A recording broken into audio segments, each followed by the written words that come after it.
So we've got a panel which we've moved a little bit because of flights and all kinds of other challenging disruptions to speak to some of the key leaders in the area around resilience and get a chance for a more open discussion. The topic of this is really to understand the range of perspectives that we have with this massive challenge and opportunity for energy systems resilience. And we would like to hear it from the perspectives of the research community, which is going to be held by Janet, the industry, which will be held by Ben, innovators and emerging capabilities, which will come from Craig, and Gareth will be representing the community's interests. So without further ado, I would like each one of our esteemed panelists to share with me and the rest of you your perspectives of what resilience means to you and your field. Starting with you, Ben, with the mic. Yeah, I've been handed the mic, so I guess I'm starting. There's a few. If I'm looking at it from our membership perspective and the industry perspective, there's a pretty wide-ranging list of issues that around security and resilience that we're looking at dealing with at the moment. And I guess I'll briefly touch on all of them, and I'm sure we'll circle back to them as the conversation progresses. The first is around general supply chain issues. So things like engine fuels are now 100% imported into New Zealand, but supply chains are also becoming around things like critical minerals and green technologies. And how do we diversify those supply chains for the projects that we need to invest in here in New Zealand, as well as the fuel that we're consuming. That's kind of the first one. Second, which has been front of mind lately, is around weather events and the vulnerability of our distribution systems to weather. If anyone was keeping an eye on the kind of the pricing between regions during the October event, we saw quite a large disparity between the North and South Island for quite a large period of time on that day. So those are the sort of pricing risks that we see within the system at the moment. The third big one at the moment for us is around dry year risk with our hydro lakes, and that came really apparent last winter. And how do we invest in projects that can help to improve that general dry year risk. The fourth, which is also kind of coming around a lot rapidly than we anticipated, is declining gas reserves, and we've heard about that quite a lot over the last couple of days. But for a lot of our membership, that's about looking to diversify their consumption away from just natural gas, and what are the options for them, and looking at things like biomass, biogas, and electrifying as options. The final one, which I thought I'd briefly touch on before handing the microphone off, is the current global thinking around sustainable aviation fuel. That presents a slightly different resiliency challenge to the others that I've just mentioned. We're looking at a lot of our trading partners and a lot of the places that we travel with implementing things like SAF mandates, and that presents a potential challenge if we don't move quickly in New Zealand around SAF, if those mandates extend further to where their flights can travel. So that presents a potential resiliency and security challenge if we don't get the policy settings right around the uptake and speed of which we move on those emerging technologies. So thank you. All good to go. Thank you, Ben. I went looking in preparing for the speech this morning, the talk this morning, about what all the definitions of resilience and what it meant, because I needed to have something very precise. I'm very well aware through my Flexforum cat herding that people use the same word to mean many different things. Now, I chose from my research, I chose a definition of resilience, what is the ability to withstand adapt, and recover to events, be what they may. So from a personal point of view, at home, I have a water tank with water in it in case of earthquake or the water going off, because in Wellington, the water goes off more often than the power. I also have a stock of food.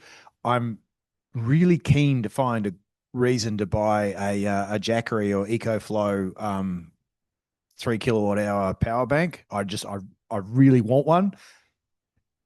I'm not sure that I need to take up camping or something so I can have the reason to go out and buy one. But that would add to the resilience of my household if I had that. I'm also really keen for the New Zealand electrical safety regulations to change so I can have 800 watts of plug-in solar, which is the way they do it in Germany and elsewhere of the balcony solar. You just plug it into your power point. Can't do that here because of electrical safety reasons.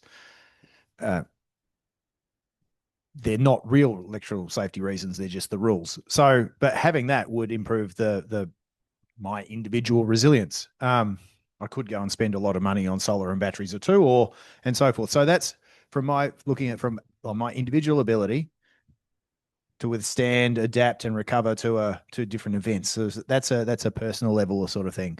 I think the key is that the Jackery or EcoFlow power banks and these micro solar things, they're reasonably new tools. They're things that have only come on the market in the past sort of decade or so. So let's think about that from the power system point of view. I can now do that if I can afford it and I can find a good reason for it. The power system has access to new tools.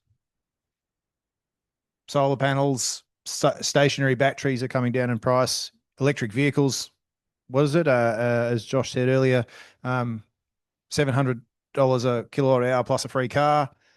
These things are now available to help with individual resilience and so forth, and potentially to support the system, the power system, to better withstand, adapt, and more quickly recover to events, be it earthquakes, storms, and so forth. And I think New Zealand's in a pretty unique situation with the number of risks that it faces to its energy systems. Weather getting worse with climate change, earthquakes happen any time. How many tankers does it need to stop before the fossil fuels are short? So and even things like that. So, but we've got these challenges. We've now got new tools available to us to build into our system if we think about it correctly, and redesign how the system works to take account of how this tool is. Because, I mean, power systems were built around the things that you had. We've got the power system we've got because someone decided to spend a lot of money on big dams in the South Island, and then they built big power lines north. So that's what you got. That's what we've got this because of that situation, those circumstances. We've now got a different set of circumstances. How would you build your power system around that? I think you'd have microgrids to be able to island, set up islands where you can in networks, possibly. I could be proven wrong with this, but the idea is you should go and think about this, yeah?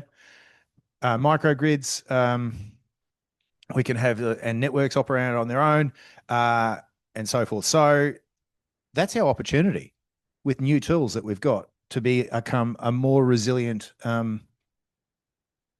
energy system. And there's probably extra benefits on that as well.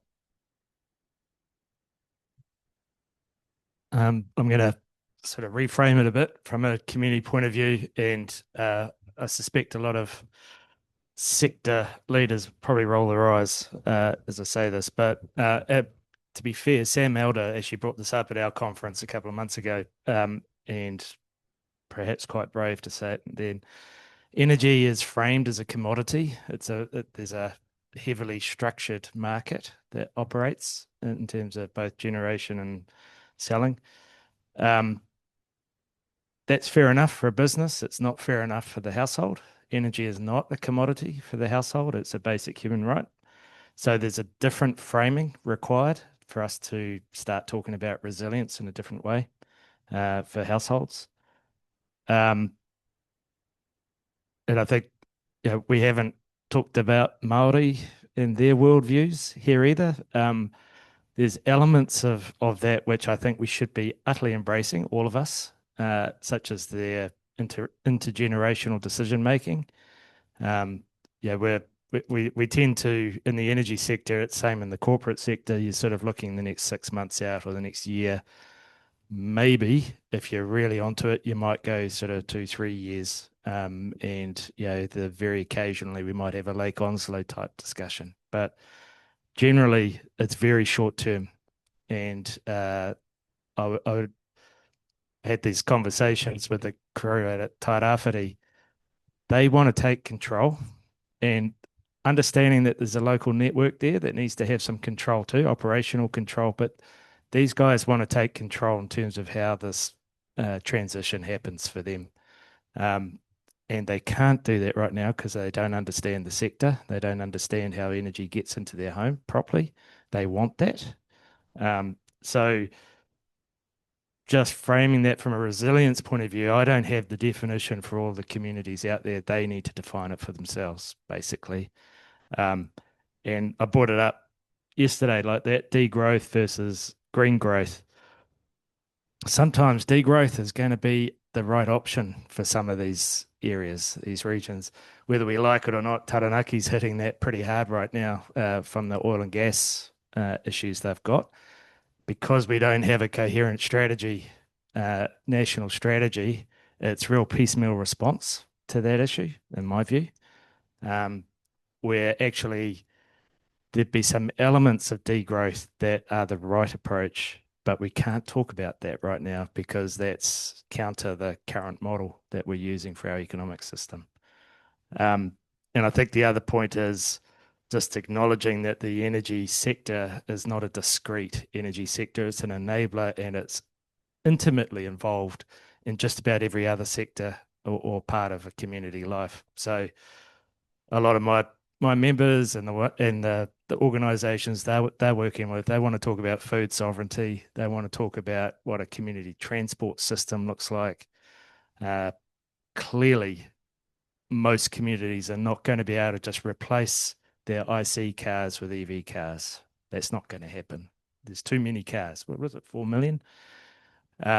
We can't afford that, or a lot of communities can't afford that. So we're going to have to come up with a different way of transport. And the more remote, the harder that's going to be. So let's have a conversation about food sovereignty and transport and housing at the same time as energy, just to make it super complex. Thanks, Gareth. Thanks. I don't think I can represent all of the research community, but I'll just share with you some ideas from me and also from conversations with wonderful colleagues about some of these issues. I'll start by observing that New Zealand is the second most hazard-prone nation in the entire world. So we've been thinking about resilience for a very, very long time. I mean, a lot of that is to do with earthquakes, of course, but more recently, we're starting to become aware of the need for resilience in terms of climate change as well. To me, we can think about resilience as both a response to an immediate impact like a major storm event or an earthquake or whatever, but we can also think of resilience as something which is a response to slow burn change. So resilience is generally about some kind of external change that is driving you to respond and maybe respond in a way that's bad for you, hopefully respond in a way that's good for you. But we need to think about resilience both in terms of kind of that immediate impact, what do you do, but also what do you do when the conditions in which you are surviving as a company, as a community, as a household are incrementally changing over time as well. So I think we've got to kind of have both those perspectives on resilience. Just to kind of move the conversation into the electricity sector, if you were, a mainstream sector player, you would probably define resilience in terms of one number, and it's called VOL, value of lost load. Now that to me and to many of us does not capture the complex realities of resilience for a household, for a Māori community in Tairāwhiti, for a farm business in Southland, and so forth. So we need to kind of think about resilience absolutely from the perspective of the people who are experiencing that, not just think about resilience as let's keep these lines going. And so I think within the mainstream electricity sector, resilience is about, do we need to underground our lines or not for the next storm event? But for the communities, it is, can we continue to cook our food and keep warm and keep mum on her heart monitor, for example. So I'm really interested in developing perspectives on resilience that are broader, more focused on the multiple levels at which resilience is experienced, both kind of the grid edge, but also kind of the central players within the grid, as well as the backbone of the grid. And also thinking about the kind of cascading effects of, if you get, a major power outage, then you've also got a telecommunications outage and maybe a transport outage and all of the rest of it. So how do we take a more holistic perspective? So just in terms of, I guess, some work that I've done over the last few years with some amazing teams working with mainly Māori communities who are facing climate change issues. And for them, resilience isn't just how do we adapt to climate change. It is, exactly as Gareth was saying, how do we restore our food systems? How do we keep our forests healthy? How do we keep our water clean in order to survive? Because unless we do those things, we won't be resilient in the long term. So again, I agree with Gareth that when we're talking about energy resilience, we need to also take into account those broader considerations. I've got lots of other notes here, but I'll just say one other thing, and that alongside the technical aspects of resilience, a lot of which we have focused on over the last couple of days, I think there's a big aspect of resilience which is just in the human practical capacity to do something useful when the time comes, whether that's, light a fire in the old wood stove or fix some physical thing that's been broken, or the capacity of all of those amazing linesmen in Southland who went out and chainsawed trees down to get to the power lines that had fallen over. So a lot of resilience is to do with those kind of just everyday practical skills, and I think we also overlook that. Fantastic. Well, thank you, Janet. I've got a microphone. So we've heard quite a range of perspectives of what resilience means. We've talked a little bit about where some of the gaps are in New Zealand's energy system for resilience, but I would like to hear from this panel your perspectives on some of those gaping holes that maybe haven't been addressed yet, that we haven't talked about, or where your perspective differs from the hat that you're on at the moment. I guess to kick things off, I think the glaringly obvious gap that we currently have, as what this panel's touched on already, is the lack of a long-term cohesive strategy around a lot of the issues that we're facing. The market and the way it's designed is it reacts at the last minute, because that's when people start to see return on investment. And while if you're a player in the market, that is a good way to run a business, it's not a very good way to run a resilient system. And so there obviously needs to be some sort of assessment of that current model and how useful it is for long-term planning.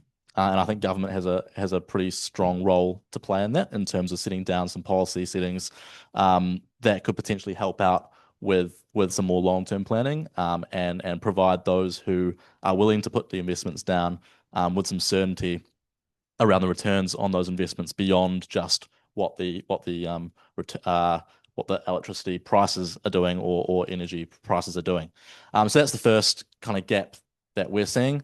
The second gap that I'll touch on is that to deal with a lot of the resiliency issues and security issues that we are facing as an energy sector, it does require significant investment. And if we 100% gold plate our system, that is potentially a lot more investment than we'll ever see returns on. And so there needs to be a pragmatic discussion held about who ends up paying for gold plating, or if it's necessary, and where it ends up flowing through to. Because if we're seeing, to bring back to some of my previous examples, concerns around engine fuel security has been looked to be addressed through government by mandating the storage of engine fuels out to kind of 3 weeks for diesel and 28 days for petrol. But that comes with cost, right? And those costs flow through generally to consumers. And that's something that I don't think government, when it sets its policies, is very good at acknowledging who ends up paying for that final cost. And we see the same thing when you're looking to strengthen electricity system resilience and other resiliencies, who ends up paying for that long-term cost. So those are the kind of two gaps I'm seeing. Thanks, Ben. Thank you. I'm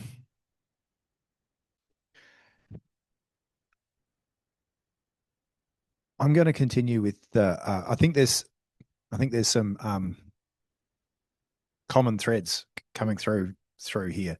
So a whole of system approach for the power system, but also to look further for a resilient economy, of which the power system is the bedrock. Yeah, we have an opportunity to run things differently.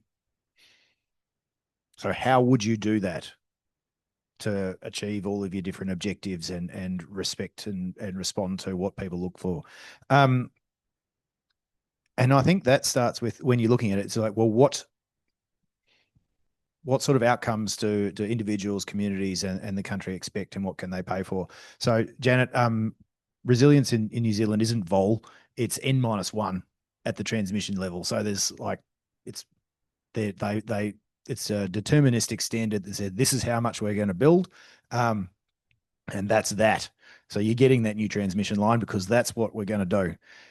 Maybe we don't anymore. We can move to a more deterministic approach.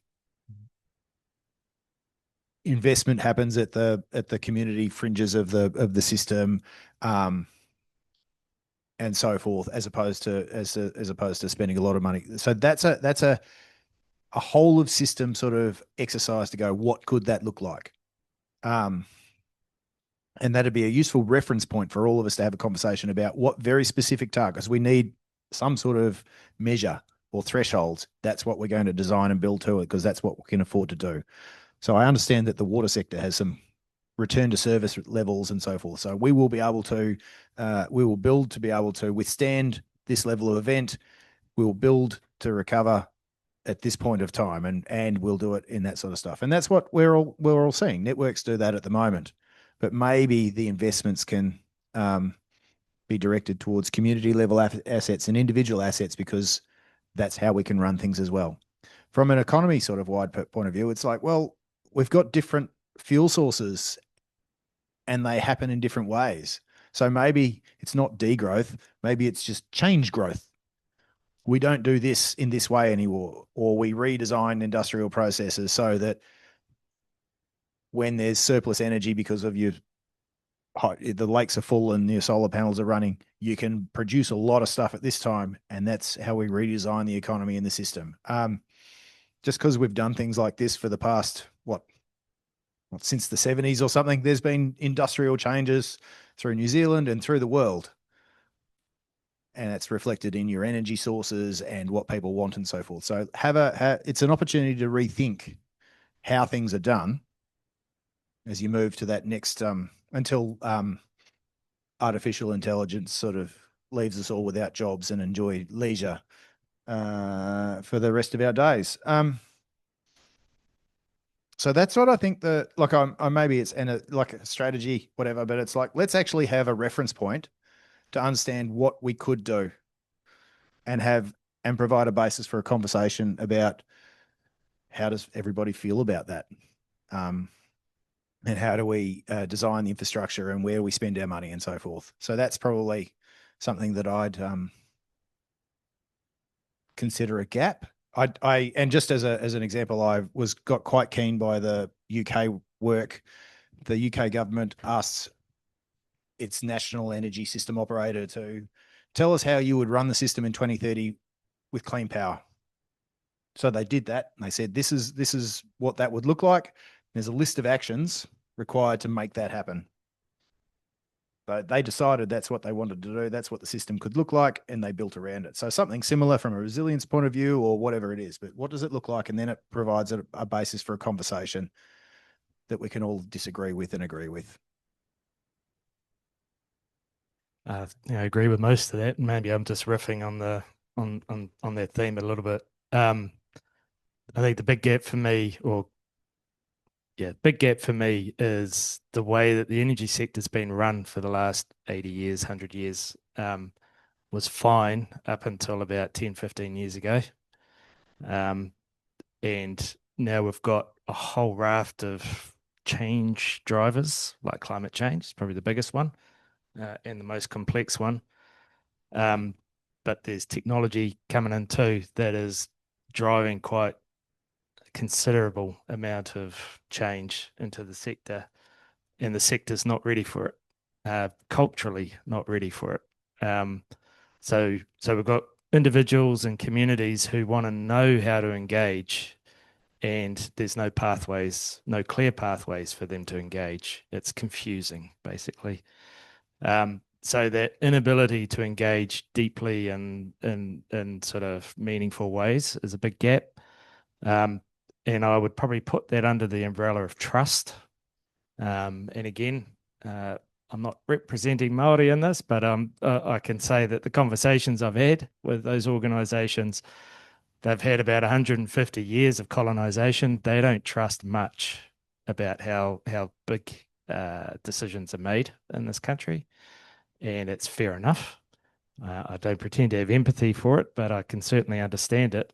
But it's not just them. There's a lot of greenwash, social wash, all that sort of stuff. There's mistrust, whether it's fair or not. Like I work, we've got a really good program going with Meridian. There's good people everywhere. But there's been enough case history here to have a low level of trust with the energy sector and with government and local government and all of the groups that we need to step up and show some leadership. That initial social license piece needs to be done well. And just as an example, Craig brought it up too, overseas, the community energy sectors are absolutely humming.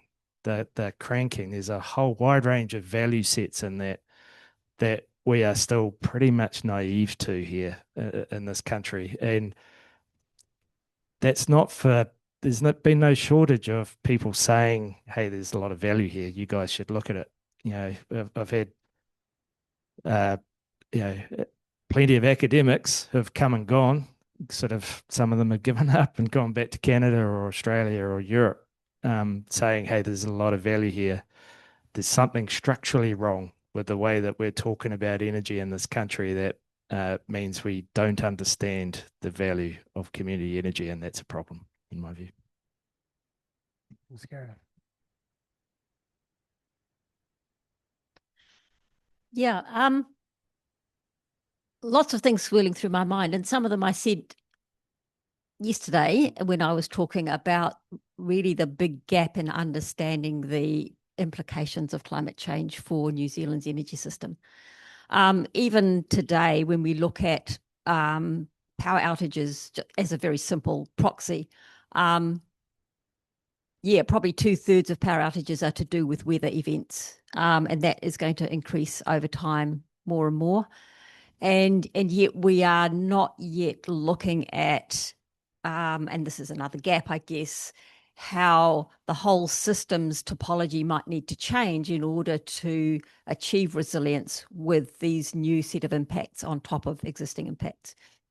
Part of that too is if we are thinking about a resilient system, then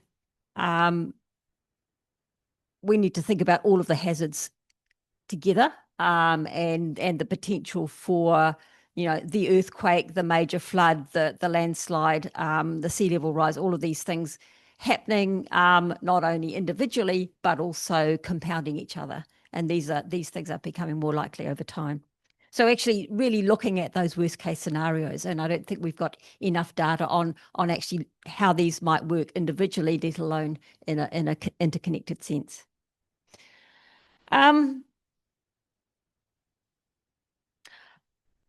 Another gap, I think, is that I think as academics and many people in this sector who are thinking about resilience are often kind of leaping to the conclusion that local energy systems are going to be the most resilient. And they may be, but in some cases they may not be. And what particularly concerns me is the potential for severe inequities unless if local energy systems is the way to go, then there is the potential for extreme inequities to start to develop as some communities and some households develop their energy systems and others do not. And so the ones who do not are the ones who are going to be even more severely impacted by these events, and they're going to be the ones who basically end up paying for the repair of lines and things for the most part. So unless we do this really, really carefully, I think that the existing inequality across the power system of access to power and the cost of that access is going to get worse over time. One more observation, this is my third one, and that is that if you take an ecosystem approach to this, the most healthy ecosystem is one which has what in ecological terms is called redundancy. That is there are always many biota within that ecosystem that can take over each other's ecological space. So in the energy space, that means if one bit of the system is down, what is it that's going to take up the space in order to provide that service? And I think that we need to think really creatively about that.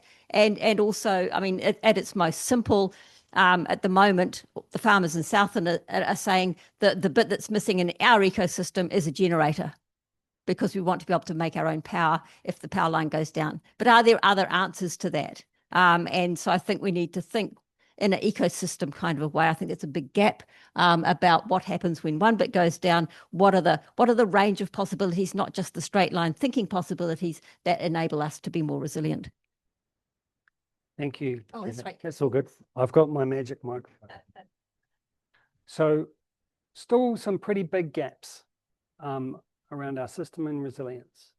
There has been a lot of discussion around the ability with new technologies to have a community level kind of investment in energy through batteries, through solar, and that can provide potential pathways to addressing some of the inherent issues as long as it's done in a thoughtful way.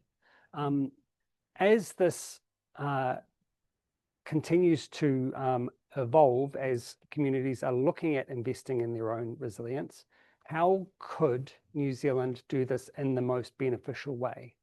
We see that there is an opportunity to do this well, but what could be some of the steps that we might need to consider so that the broader system can work with the localized system?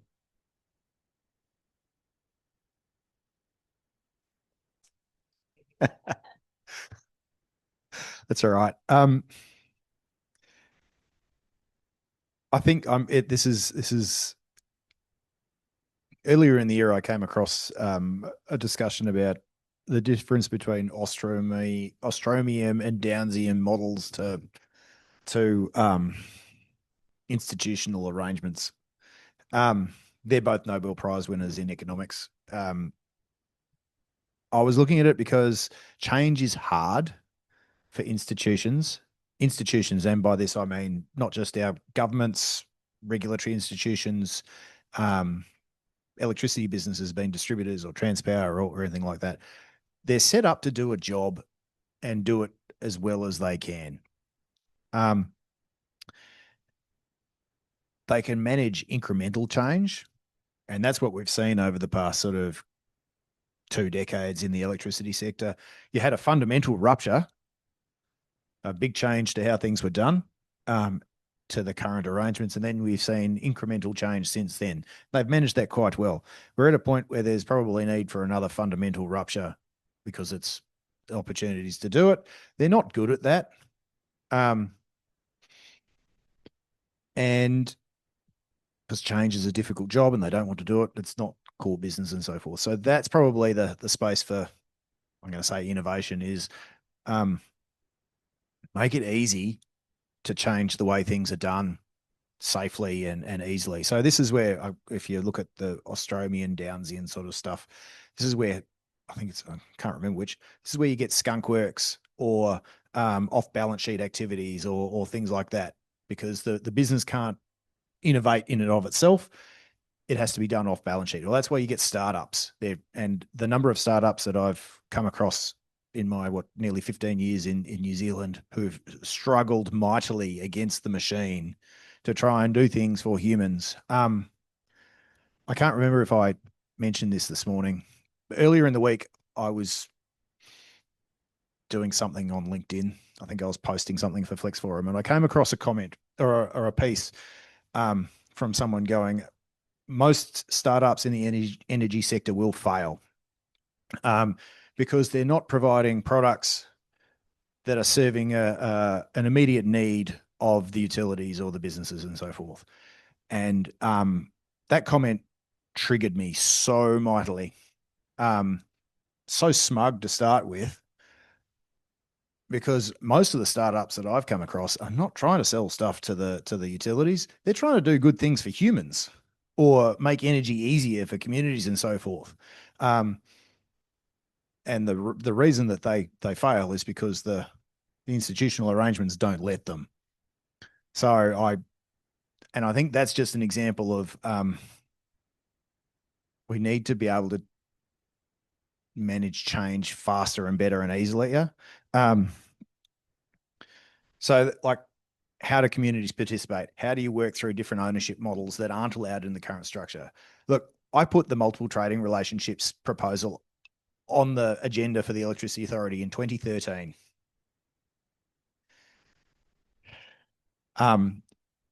It might get over the line soon. To be honest, I think it was initially told us no one will want it. It's a terrible idea. Why are we wasting our time? I'm quite sure that it will be part of a fundamental change to how things operate by allowing different models and different ways of doing things. It may not satisfy incumbents and so forth, but it shouldn't take, 12 years or however long so should have just put it out there and tested it. So it needs to be easier to test, to learn, to fail easily, in a much more rigorous way than it is. And selfishly, without the bureaucracy. So there's a lot of bureaucracy wrapped up in innovation and testing and learning, unless you can find angel investors and so forth to throw some money at you. But if you're relying on grants or so forth from public agencies, it can be such hard work, which puts off a lot of things and makes it difficult. And I know that's not unique to here. The same experiences elsewhere. And yes, you have to have careful management of things, but where's your innovation? It's, try to do that sort of stuff. So that's what I'd say. Make innovation easier by making it easier to do things differently. And don't take like 5 years to work out the rules by which you will make innovation easier. How about we just start it next year? That's great. That's a perfect segue for me. So I'm just going to talk, hopefully briefly, about something that C told me off for not talking about yesterday. So this is coming from a healthy housing perspective. One of the big issues we've got is that multiple government agencies, local councils, philanthropy, and energy sector participants, in the best will possible, are all designing their own support programs in their own worldview, and then pushing that down, in a goodwill, is that benevolence issue again, down to the communities for them to deliver those projects with almost no awareness of what's going on either side of them. So traditionally, it's been down to those community groups to make sense of the multiple funding that they're getting, multiple reporting requirements they're getting, overlap sometimes or gaps across all of those different programs. So creates a considerable amount of churn and a lot of uncertainty year by year about what's the size of their business and how many staff should they be having. So very inefficient way of addressing energy hardship. So this works for community energy too. What we've proposed is something called the Energy Wellbeing Network. It made it into the final recommendations of the Energy Hardship Expert Panel under the previous government. Pretty hard buried right now with this government. But the idea of this is that we create essentially a forum where all of those government agencies, and there's about 5 or 6 of them, are in the same room as the energy sector leaders, in the same room as local government, in the same room as philanthropy and community, to look at all of these programs and work out what's the best way of delivery for these programs. And that could be from an energy hardship point of view. It can also be from a community energy one. So we've gotten pretty close. We've been working on this for about 3 years now, 4 years. We got very close a month or 2 ago. We've had a little reversal, which I won't go into, but basically the foundation, the pillars of that work is, one is around training and education. We need to improve the capacity and capability of our communities, of our regions, to deliver these sorts of programs. And I mentioned that yesterday around the navigators. So that's a community energy navigator, but also a healthy housing one. Research and evaluation, there's plenty of gaps in that, and there's certainly in terms of how we pull those all together and tell our stories properly. Another one is strong regional networks. So some of our regions are doing really well in this space, and some aren't doing anything at all. And sometimes that's a bit of a fluke. You've just had the right person in the right place with the right team around them, and away they went. So learning off the regions that have done well and implementing what needs to be implemented in those other regions is another piece of work. One that we're working with ERANS on, with Miranda and others, is around like a triage or a referral platform, so that retailers and networks have a way of referring those in hardship or those who need energy support to the right people, so they can respond in the right way. And all of that's tied up into then informing good policy down the track. And that's all sounds like quite a lot of work. There's work going on under all of those platforms already, under all those pillars. So a lot of this is just about wrapping that up in a more coherent package. So I'm not sure if Steve's listening, but I hope she feels I've done her justice. She's done a lot of work on this as well. So it's certainly not just a CEN gig, this one. It's there are about 40 organisations that were involved in a workshop end of last year to pull that together. It still makes sense. And to give credit to the sector, like I know the Energy Network Association, the peak body for those 27 networks, they've got a working group looking at this. They've got 50 projects through their groups looking at energy hardship. So, and we're working with Meridian. There's work going on. We just need to make it coherent now. Thanks, Gareth. I guess I'll briefly touch on what we probably see as the relationship between community projects and the sector, and I think it's not an either or relationship. It's very much a and both relationship. The sector is really trying to meet the demand challenges and social outcome and resiliency challenges that are being put in front of them. But there are roadblocks that they face as well.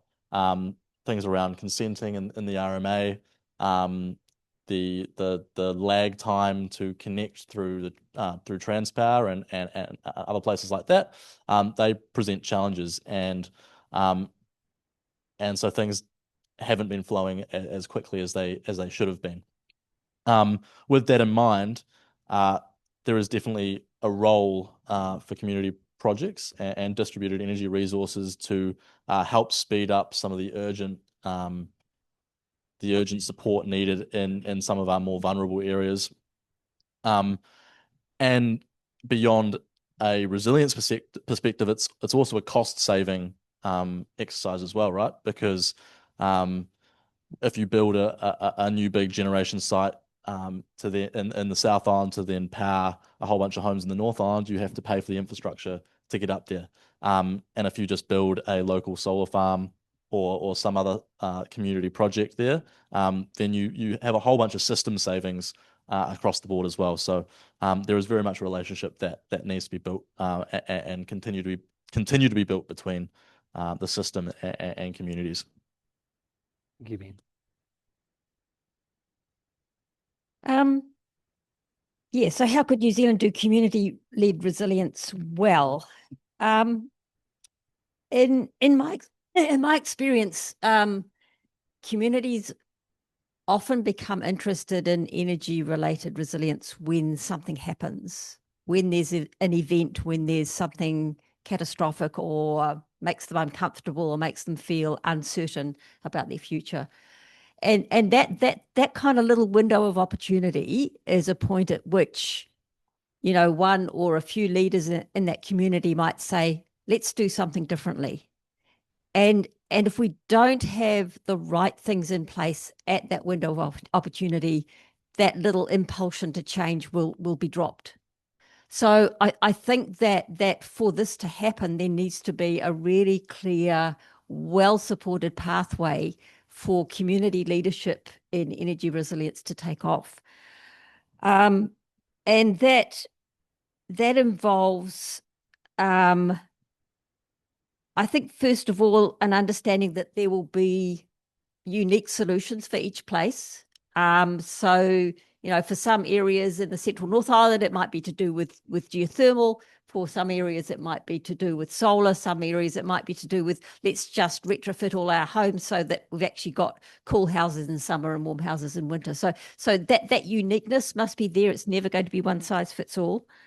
There needs to be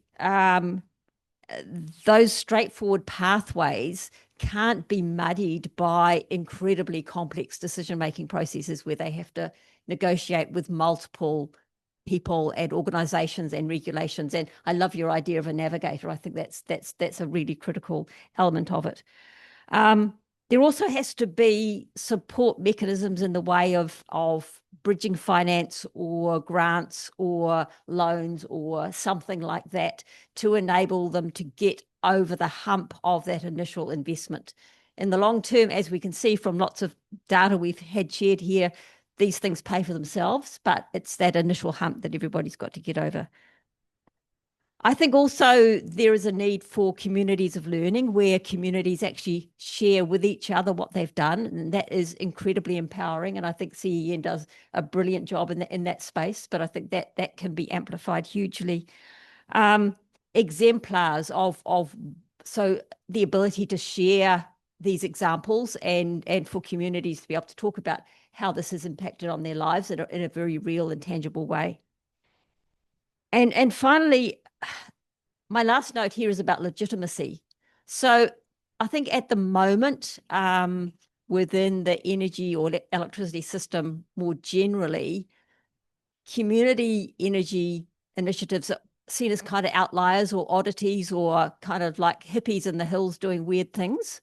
They're not part of our central vision.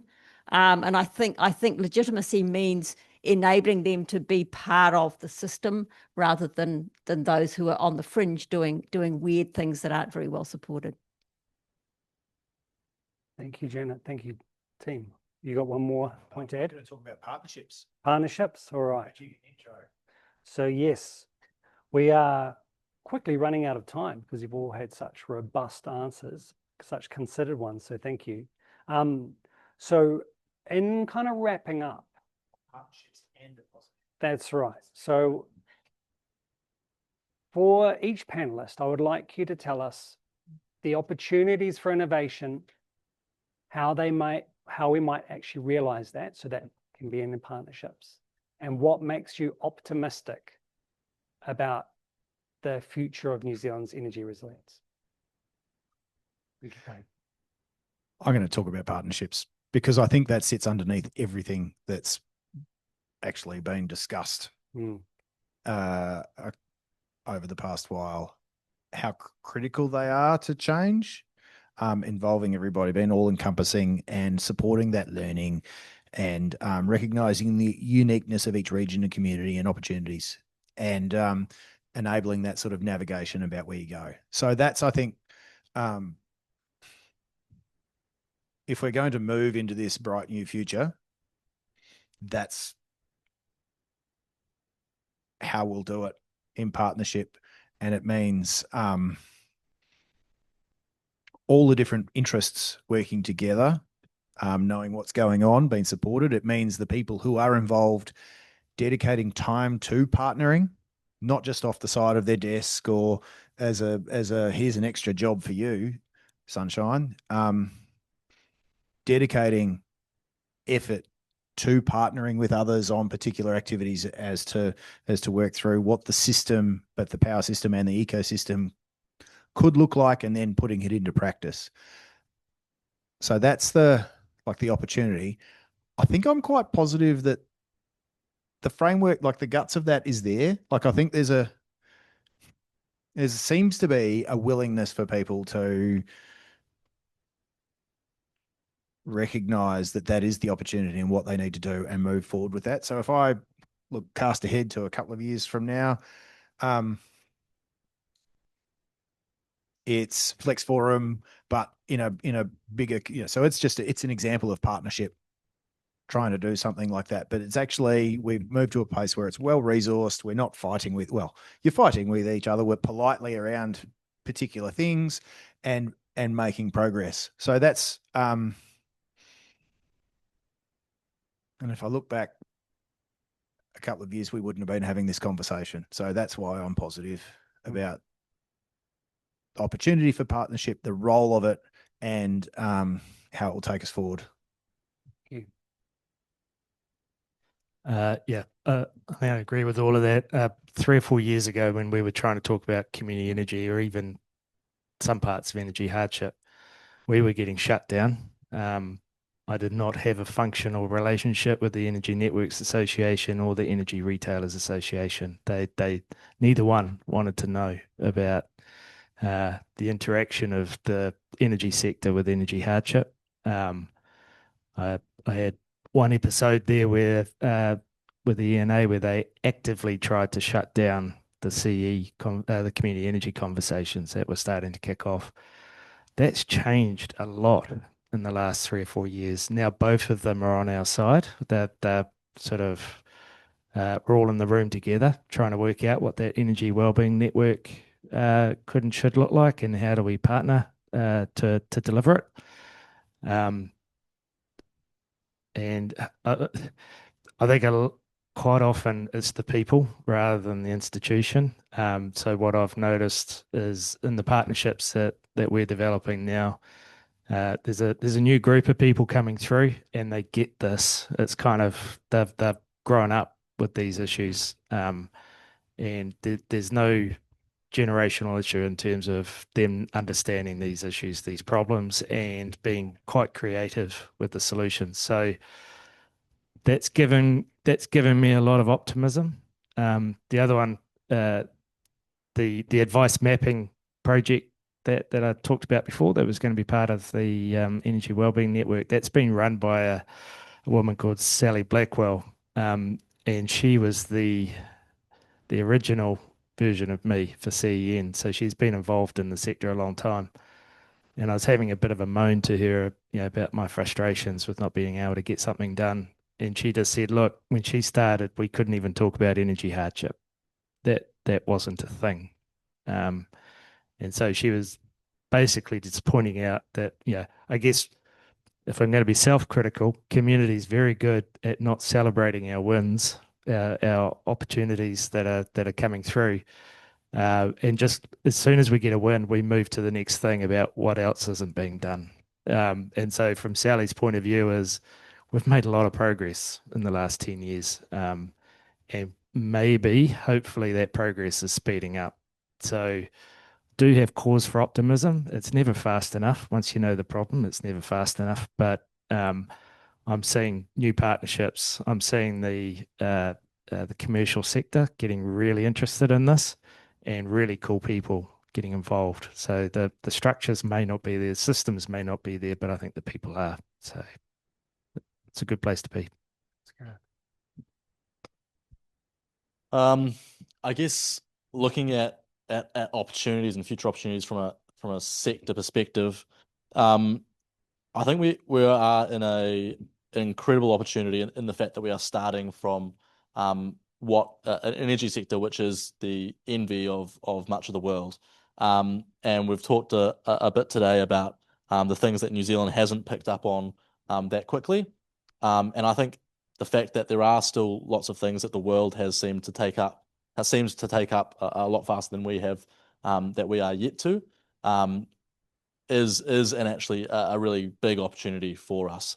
We are starting in such a blessed position, and we do have an amazing abundance of natural resources here, and all those things that the rest of the world has been getting on with are amazing opportunities for us as well. More specifically, within the sector, I think there's a lot of opportunity around things like geothermal. It's remained relatively underdeveloped to what it could be, particularly around direct geoheat and the application of that for consumers of all levels.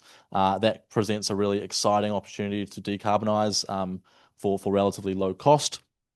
I guess I don't have a multi-year view on some of the challenges that the sector's facing. But when I came into the sector at the start of this year, one of the first places that I went to was downstream in Christchurch. And James Kilty did a reasonably strong presentation at the start of that conference, painting a pretty grim picture of what the sector had done through 2024, and what the outlook was like for 2025. And I think optimistically from how the sector's responded this year, is that despite not a lot of government leadership for a lot of things, the major players have got on and have started to do things. We saw, for better or worse, and I'm sure some people in the room have pretty strong opinions on this, but we saw the major gentailers work together to create a short-term dry year solution, or in the coal stockpile at Huntly, and that's not long-term a sustainable option, but in the short term that will hopefully mitigate some of our dry year risk. And we're seeing a build rate which is rivaling or could surpass the generation build of Think Big. So we are seeing massive investment through the sector, and hopefully that will continue down the line. One final thing, which I'm reasonably optimistic about, is we have the offshore renewable energy bill currently going through Parliament, and that looks like it should pass in the first half of next year. Fingers crossed. And if that does, then discussions that we're having in the sector around offshore wind and other options like that will start to progress at much faster rates. Thank you, Megan. Great. Well, all of the above, plus a few additional thoughts from me. Opportunities for innovation. I think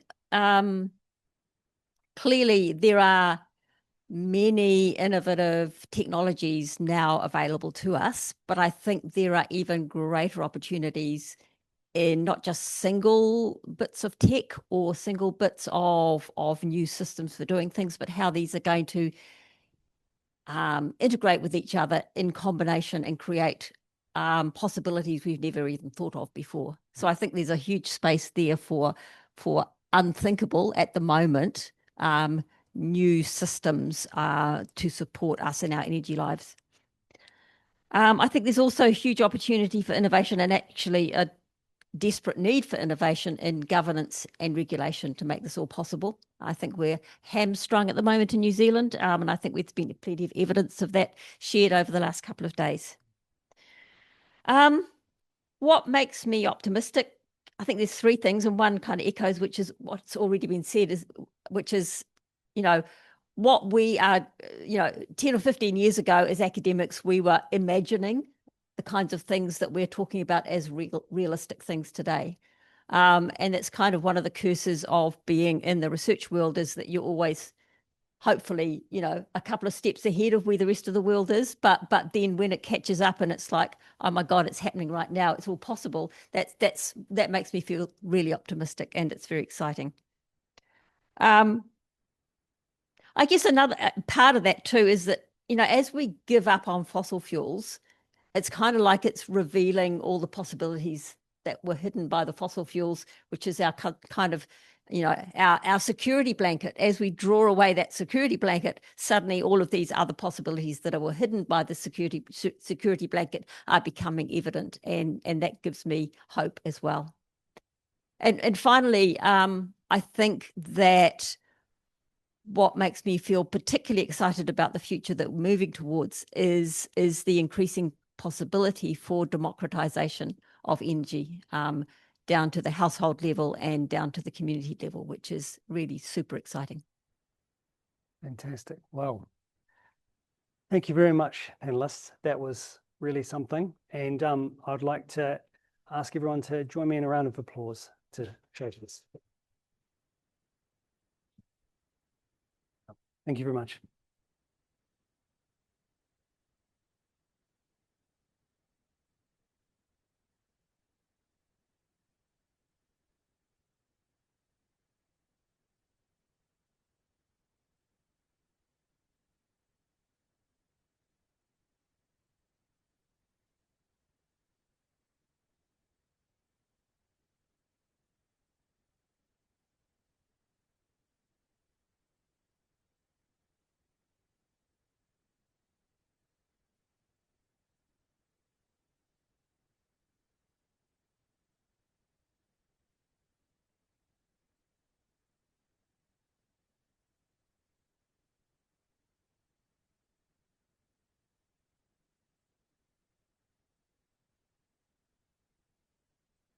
So for those online, I've been given a magic half hour, 20 minutes. Time is changing, but 20 minutes to open the discussion up to the floor, to ask our panelists those burning questions that are going round and round in your head, and you're like, but you haven't said, what about? I'd like to invite you now to ask any of those questions. Yes.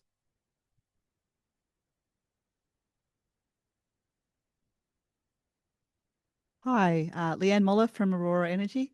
So I'm new to the New Zealand context, and I'm fascinated by the impact of volcanoes and earthquakes and all of that on resilience of supply and energy demand. And I want to know, are there any real case studies of examples that you can point to where that have worked really well in sort of increasing the resilience of communities and helping to manage those kind of events? Who would like to pick it up? It doesn't have to be necessarily New Zealand context. I know they're not unique to here. It's just they don't happen in Australia. Yeah, we've got it's not ready to go, this example, but so in that first activator that we did in Canterbury last year, end of last year, one of the cohort members was based in Castle Hill, which is a sort of 3/4 of the way to close to Arthur's Pass, so right in the middle of the Alpine Fault. And their project is about resilience from a earthquake point of view. They recognise that they'll be cut off for quite a while if an earthquake kicks in. So from their point of view, I think they were looking. Selwyn District Council's involved in this as well as Orion. There's a big piece of land around a wastewater treatment plant So put a solar farm in there. There's some community-owned buildings like a hall and what have you, so put solar and batteries on that as well. So it's kind of getting there. I think what Josh was talking about before is in Queenstown. I'm not sure Queenstown is a perfect community to draw some parallels into other regions, but it's you go where the energy is, no pun intended, in terms of developing this sort of stuff. But Castle Hill, I think, is probably the next best example I can think of. I guess there's a lot of work going on. RT Energy has been doing some good work on sort of Great Barrier Island and those sort of, they're microgrids anyway. They have to be. And so the resilience story there is a fascinating one, and it goes back decades. Like they have to look after their own waste and fuels and what have you. I'm not saying everything in there is perfect, but very much a community discussion, that one, which is a good outcome.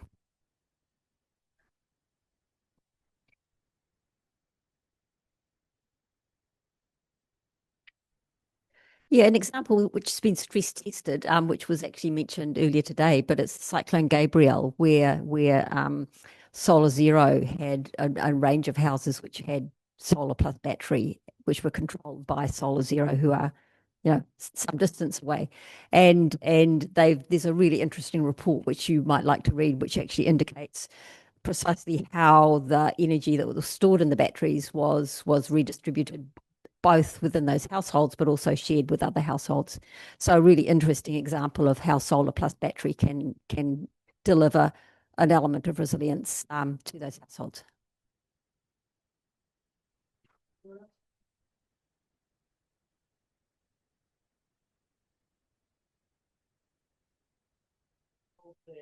Yeah, I just realised that.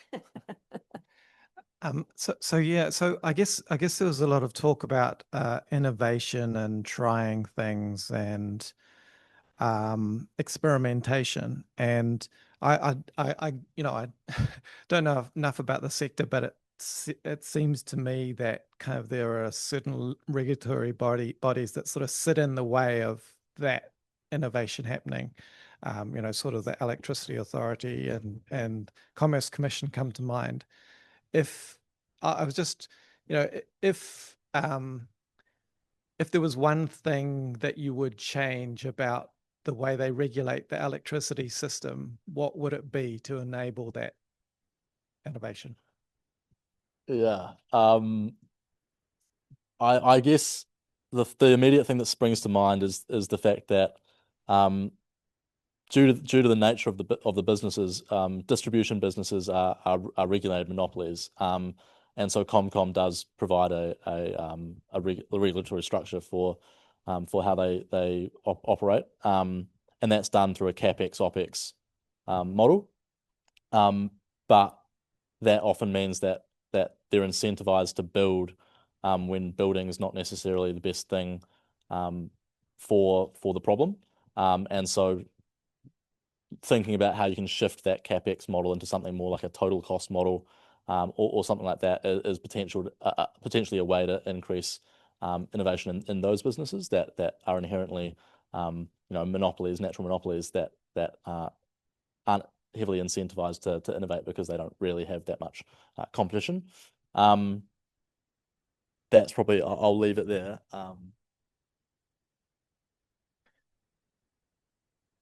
Down here. So to get your institutions to go faster, I think is that, yep. So at the guts of it. So I think this goes back to my point about sort of institutions are designed to do a particular thing, and being innovative is not one of those things. So that comes down to what pressure is brought to bear on the different institutions to do things differently, go faster, however that looks like. I would, with my magic wand, refund the Consumer Advocacy Council and have it existing to put pressure on, and set it up properly, to be honest, to have it as a source of pressure on activities of institutions, both the regulatory ones and the businesses, to go and to be able to call out good and not so good and that sort of stuff. I'd also, and this is probably, I'd set up an energy czar. I'd have somebody whose job it was to crack the whip over the regulators and so forth. I'd do it separately from a separate Ministry of Energy or something like that. And their job would be to crack skulls and crack whips and drive activity towards a particular outcome. They could report to a minister or something, but that's their job, is to, again, from a different source, put pressure on your institutions who are necessary to do a particular job. These jobs, economic regulation still needs to be done. Market regulation needs to be done. You need policy development to advise the minister. So that's why I'd get someone else, give them a job for 3 or 5 years to crack on and support them. And that's what I'd do. So create 2 extra sources of pressure to get people to go faster and think about things differently and challenge views of the world, or help mediate really thorny questions like CapEx bias. Does it exist? There you go. Just one idea. So the EA have got the Power Innovation Pathway, which is a good initiative, and it's there to sort of test whether or not the code or there's some other real barriers, or are they made up barriers that culturally the sector's sort of just gravitated towards. That's too passive for me. A good Power Innovation Pathway would have a fairly chunky fund attached to it, and within the security and safety boundaries that need to be there anyway, allow that Power Innovation Pathway to also experiment with projects that are definitely outside the code, but the code should change. So test those areas in the code that are clearly not fit for purpose and really have a decent crack at it. One idea would be come up with a straw man for the full value stack of a community energy project, of which maybe at the moment it can only realise half of that. And so it's really hard to find the finance for it. So from day one, the community has access to the full value stack. And then it's up to the local network, it's up to the government, it's up to everybody else who's a sector leader right now to change the rules so that full value stack is there for everybody else. And do by learning, basically, and where the code isn't working. Just briefly add one more point. Well, maybe not quite an energy czar, but if you step back into the wider energy sector, we have a separate regulator for electricity. We have a separate regulator for gas. MB has roles within the energy sector. ECA has roles as well. It's very disjointed, which makes policy and policy changes very disjointed as well. When they were set up, potentially that worked; those silos worked. But I think increasingly we are seeing the interlink between those different those different points, particularly things like gas and electricity, which at the moment are inherently linked in terms of how pricing is done and things like that, and the fact that they're regulated by separate bodies that don't often talk to each other very well is just another roadblock in terms of bringing policy forward at pace. Yeah, so the energies are maybe just consolidate them a little bit. Yes, my thought was a Ministry of Energy System Transformation to bring all of these guys under one hat. But anyway, I can't come up with that idea. So I just had another one, which actually we are already talking about right across everybody who works in energy, which is that what happens in households and businesses in terms of their daily electricity use is pretty much invisible to everybody, apart from the gentailers who've got access to the smart meter data. So this is all about making No, exactly. It's not public. It can't be accessed. So this is all about actually making it much easier to access smart meter data so that we can, so that innovators and households themselves and groups can use that data to understand what they do and what possibilities there are for innovative ways of doing things, shifting demand, creating new business models, innovating in a whole variety of different ways. So I think data is really at the base of actually making the other side of the electricity system much more visible and much more responsive to innovation.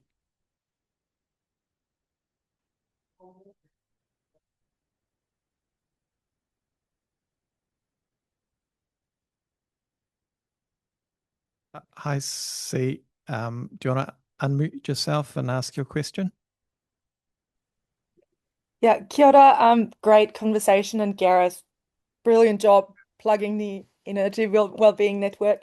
So I mentioned it yesterday, and I've been rattling around the sector for 20 years, and I've now lived in one of the most remote communities in the country in Golden Bay.